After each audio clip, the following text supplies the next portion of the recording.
Hello and welcome to the web scripting for data science and analytics project mastery.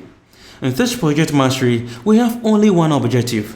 That is to really understand the concept of web scripting using Python by practicing through real-world projects and scenarios. In this project mastery, my aim is to walk you through step by step the various concepts in web scripting and demonstrate practically to you how to scrape data from different sources.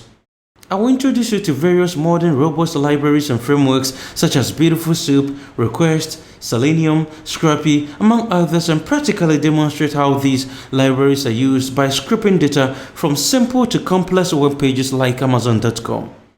I'll also show you how you can build an automatic web scraper that will automatically scrape data from different web pages and convert to a CSV or Excel file for further analysis. I must say that this is not a theoretical course, so get ready to get your hands dirty with data. My goal is to give you as many real-world practical examples as possible. As such, I will even show you some of the projects that I did with one of my clients. There's going to be a final custom project that you can include in your portfolio. If you really want to understand the concept of web scraping for data science and analytics to work with real-world data, then there's no better way than to gain a hands-on experience, and that is what we're going to do in this course. So let's get started.